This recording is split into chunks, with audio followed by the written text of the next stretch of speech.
আসসালামু আলাইকুম। আমি ডক্টর নাজমুন নাহার। আশা করি সবাই ভালো আছেন। আজকে যে বিষয়টি নিয়ে কথা বলবো, এটি অনেক পেশেন্ট বা অনেক ডেন্টাল রোগীদের একটা মনে প্রশ্ন থাকে।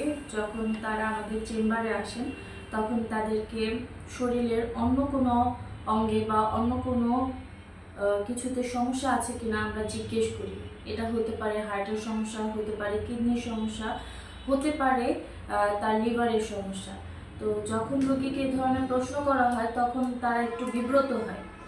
আর তাছাড়া বিব্রত হয়, আবার এই ধরনের প্রশ্ন তো রোগী বিব্রত হয় যে আপনি লং টাইম ধরে কোনো ওষুধ খাচ্ছেন কিনা, বা আপনার কখনো হাত পা কেটে গেলে রক্ত পড়া বন্ধ হয় কিনা, বা রক্ত পড়া বন্ধ হতে কখনো সমস্যা হয়েছে কিনা, এই ধরনের প্রশ্নে তারা একটু বিব্রত হয়।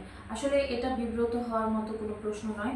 এটা আপনার আমাদের দাঁতের চিকিৎসার সাথে শরীরের অন্যান্য অঙ্গের একটা সমস্যা, মানে কোনো সমস্যা থাকলে সেটা একটা সম্পর্কিত, একটা আরেকটার সাথে সম্পর্কিত। যখন আমি একটা পেশেন্টের সার্জিক্যাল কোনো এক্সট্রাকশন করব বা সার্জিক্যালি তার দাঁতটা ফেলবো, সেক্ষেত্রে তার রক্ত পড়াটা বন্ধ হয় কিনা বা রক্ত পড়া বন্ধ হতে কতটুকু সময় লাগে, এটা আমার জানাটা জরুরি।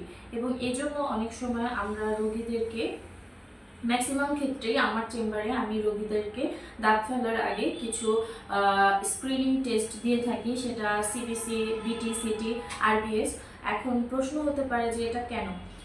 কারণ হচ্ছে, যদি আপনার ডায়াবেটিস থাকে এবং আপনি সেটা আমাকে না বলেন, এবং আমি না জেনে বা না বুঝে যদি আপনার দাঁতটা ফেলে দিই, সেক্ষেত্রে কিন্তু আপনার ড্রাই সকেট থেকে শুরু করে সেকেন্ডারি ইনফেকশন এবং দাঁত যে ফেলেছি এই জায়গাটা নাও শুকাতে পারে, এবং এটার জন্য আপনার অনেক বড় ধরনের কোনো সমস্যা হতে পারে। এই জন্য ডেন্টাল চেম্বারে এসে আপনার শরীরের অন্য কোনো সমস্যা থাকলে সেটা অবশ্যই রোগী, যিনি ডক্টর থাকবেন আপনার, তাকে জানাতে হবে।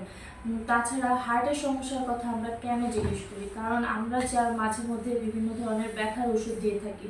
তো যে ধরনের ব্যথার ওষুধ দিয়ে থাকি সেটা অনেক সময় কিডনি, এবং যদি কোনো পেশেন্টের হার্টে সমস্যা থাকে, প্রিভিয়াসলি এমআই অথবা স্ট্রোক হওয়ার অথবা হার্ট অ্যাটাকের সমস্যা হয়ে থাকে, সেক্ষেত্রে আমাদের ওষুধ দেওয়ার সময় অবশ্যই কিছু জিনিস বিবেচনা করে ওষুধ দিতে হবে। সেক্ষেত্রে এই জন্যই হচ্ছে আমাদের এই প্রশ্নগুলো করা হয়।